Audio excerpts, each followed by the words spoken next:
Hi friends, आप Eklavya coaching centre से त्रिकोणमितीय अनुपात देख रहे हैं। पिछले वीडियो में हम आपको बताए थे कि त्रिकोणमिति में हम समकोण त्रिभुज के बारे में जानते हैं। त्रिकोणमिति में समकोण त्रिभुज पर आधारित क्वेश्चन होता है और उसी पे हम लोग आज नया क्वेश्चन देखेंगे। आपको फार्मूला बताए थे कि समकोण त्रिभुज में 6 अनुपात होता है: sine theta, cos theta, tan theta, cot theta, sec theta और कॉसेक थीटा। और इसका फार्मूला भी आपको बताए थे, आप याद कर लिए होंगे। और हम आगे आज आपको एक इम्पॉर्टेंट क्वेश्चन बताने जा रहे हैं, एक इम्पॉर्टेंट पॉइंट। ये पॉइंट यदि आप याद रखते हैं तो क्वेश्चन बनाने में थोड़ा सहूलियत मिलेगी। जैसे कि रिलेशन होता है त्रिकोणमिति में, जैसे कि 3 हो, 4 हो, 5 हो, 3, 4, 5, यानी कि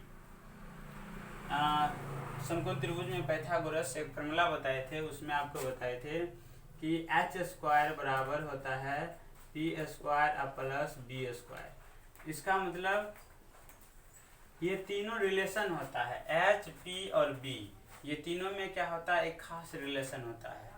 और हम आज उसी तरह का कुछ संख्या आपको बता देते हैं ताकि ऑब्जेक्टिव क्वेश्चन बनाने में आपको सहूलियत मिलेगी। जैसे यहाँ देख लीजिए, 5 का स्क्वायर इक्वल टू होता है 4 का स्क्वायर प्लस 3 का स्क्वायर, यानी कि इस तीनों में रिलेशन होता है। फिर देखिए उसी तरह 13 का स्क्वायर इक्वल टू 12 का स्क्वायर प्लस होता है 5 का स्क्वायर। फिर देखिए उसी तरह रिलेशन होता है 17 का स्क्वायर इक्वल टू 15 का स्क्वायर प्लस 8 का स्क्वायर होता है। फिर उसी तरह 10 का स्क्वायर इक्वल टू 8 का स्क्वायर प्लस 6 का स्क्वायर होता है।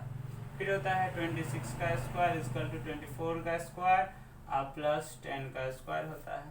फिर देखिए 34 का स्क्वायर इक्वल टू 30 का स्क्वायर प्लस 16 का स्क्वायर होता है। फिर होता है 29 का स्क्वायर इक्वल टू होता है 21 का स्क्वायर प्लस 20 का स्क्वायर होता है। फिर देखिए 41 का स्क्वायर इक्वल टू होता है 40 का स्क्वायर प्लस 9 का स्क्वायर होता है। फिर होता है 65 का स्क्वायर इक्वल टू 63 का स्क्वायर प्लस 16 का स्क्वायर। ये कुछ पॉइंट्स है जो कि आपको ऑब्जेक्टिव क्वेश्चन जो देता है मैट्रिक में, उसको बनाने में काफ़ी सहूलियत मिलेगी। यदि हम आपको इस 3 पॉइंट में से कोई 2 दे दे तो आप तीसरा फटाक से ना निकाल सकते हो, क्योंकि ऑब्जेक्टिव में हम कम से कम सोल्यूशन करते हैं, माइंड में सोल्यूशन ज़्यादा करना चाहिए। मान लीजिए जिस तरह अगर आपको दे देगा त्रिकोणमिति क्वेश्चन, आपको दे देगा यदि मान लीजिए किसी त्रिभुज में ये कर्ण 12 है और ये लंब 5 है, ये कर्ण 12 है और ये लंब 5 है, और ये कहेगा कितना होगा, तो कैसे निकालेंगे। तो देखिए 12 और 5, तो ये 13 होता है, ये 13 हो जाएगा, तो ये 12 हो जाएगा, ये 12 हो जाएगा, क्योंकि कर्ण हमेशा बड़ा होता है और लंब और ये आधार होती है, तो ये 13 हो जाएगा, तो ये 12 हो जाएगा। इस तरह से आप निकाल सकते हो। अगर उसी तरह ये दे देगा 17 और ये दे देगा 15, तो 17, 15, तो ये 8 होगा, डेफिनेटली होगा ही होगा। आप लोग सोल्यूशन करके देख सकते हो। आज हम कुछ नया पॉइंट आपको बता रहे हैं। फर्स्ट जो वीडियो था उस वीडियो में बताए थे कि एंगल के अनुसार इसमें लंब और आधार बदलता है। तो कैसे बदलता है वो हम आपको बताते हैं। मान लीजिए फर्स्ट क्वेश्चन ये है ABC, ये दे दिया 10, ये 8 है और ये 6 है, यानी कि H इक्वल टू हो गया 10 सेंटीमीटर और P इक्वल टू हो गया 8 सेंटीमीटर, B इक्वल टू हो गया 6 सेंटीमीटर। तो हमें कहता है कि साइन A कॉस A, फिर टेन A कॉट A,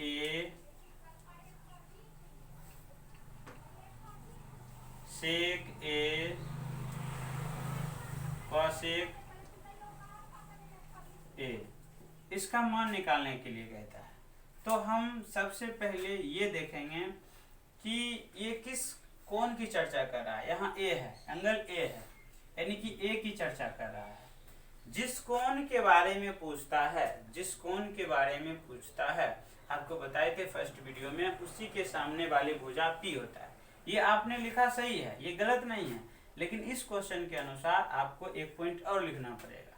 यहाँ लिखेंगे एंगल ए से, या कोण ए लिख सकते हैं आप, एंगल ए से P इजकल टू, अब P इजकल टू क्या लिख, ए के सामने वाली भुजा ये 6 जो है ये P हो जाएगा, और B क्या होगा, ये बचा हुआ ये B हो जाएगा। और H हमेशा वही रहता है, H कभी भी बदलता नहीं है। उस दिन भी आपको बताए थे कि H का वैल्यू जो होता है, यानी कि कर्ण हमेशा वही रहता है, कर्ण कभी बदलता नहीं है। तो यहाँ आपने देखा कि एंगल ए की चर्चा कर रही थी, तो हमने क्या किया, ए के सामने वाली भुजा को P मान लिया, B के सामने वाली ए के सामने क्या हो गया P, अब बच्चा जो था वो B हो गया, और कर्ण जो था वही हो गया। अब हम इसका मान निकालेंगे। इसका फॉर्मूला आप जानते हो, साइन का होता है P बटा H। उस दिन आपको लिखाए थे, याद कर लिए होंगे। तो P का मान कितना है, 6/10 हो जाएगा, और कॉस का होता है B बटा H। तो B का वैल्यू हो गया 8 हो जाएगा 10। फिर 10 का होता है P बटा B, यानी कि P का वैल्यू यहाँ देखिए, इसको नहीं देखना है, अब इसको देखना है, 6/8 हो जाएगा। फिर कॉट का होता है B बटा P, 10 का उल्टा होता है, इसका हो जाएगा 8/6। अब फिर देखेंगे सेक का, सेक का होता है H बटा B, H का हो गया 10 और B का हो गया, यहाँ से देखिए 8 है। फिर देखिए कॉसेक का होगा H बटा P, यानी कि H का हो गया 10 और P का हो जाएगा 6। इस तरह से हम निकालिए। आप लोग को भी शायद समझ में आ गया होगा। यदि समझ में नहीं आया तो आप नंबर से हमें बात कर सकते हैं, और इमेल भी कर सकते हैं, या कमेंट्स कर सकते हैं। अब देखिए इसी तरह अगला क्वेश्चन अगर दे देगा कि मान लीजिए नेक्स्ट क्वेश्चन,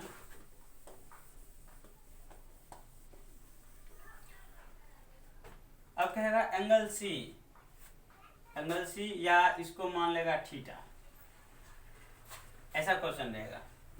थीटा दे देगा तो कहेगा मान निकालने के लिए sine theta, cos theta, tan theta, cot theta, sec theta, cosec theta, तब कहेगा मान निकालनी है। थीटा देखिए थीटा है, तो इस एंगल को थीटा कहा, तो थीटा के सामने वाला भुजा P हो जाएगा, तो यहाँ P इजकल टू 8 रहेगा, और B इजकल टू हो जाएगा 6, और H तो आपको बोले जो है सो वही रहेगा, यानी कि H कभी बदलता ही नहीं है, जैसा था वैसा ही रहेगा।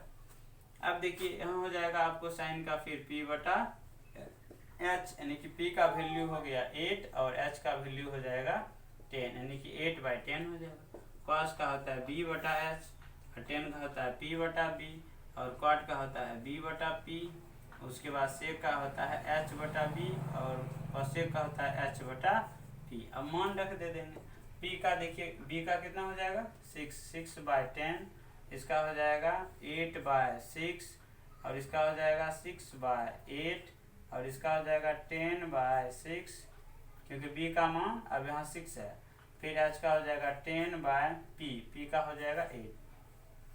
इसी तरह से आप रिवाइज करने के लिए और समझने के लिए ज़्यादा से ज़्यादा आप इसमें से 2 मान किसी को रख दीजिएगा, तीसरा मान निकाल लीजिएगा।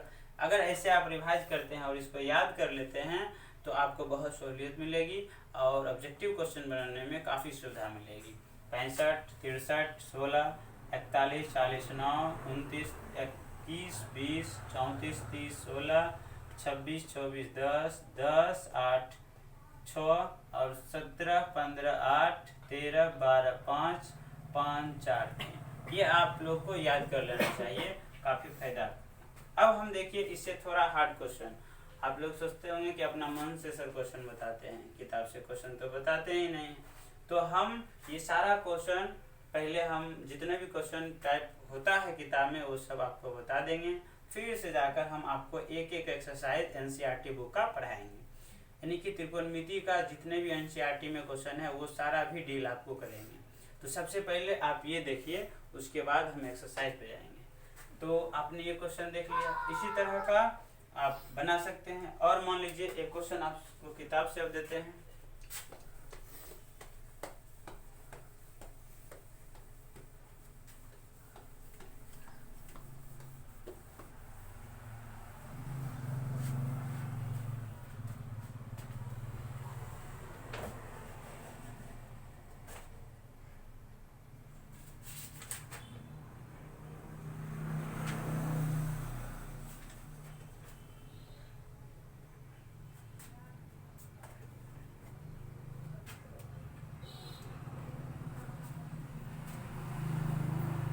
देखिए कह रहा है एक त्रिभुज है जिसमें BC इक्वल टू है 1 इकाई यानी 1 सेंटीमीटर है। उसके बाद कह रहा है कि AB इक्वल टू है 3 सेंटीमीटर। तो कहता है त्रिकोणमितीय यानी कि कोण B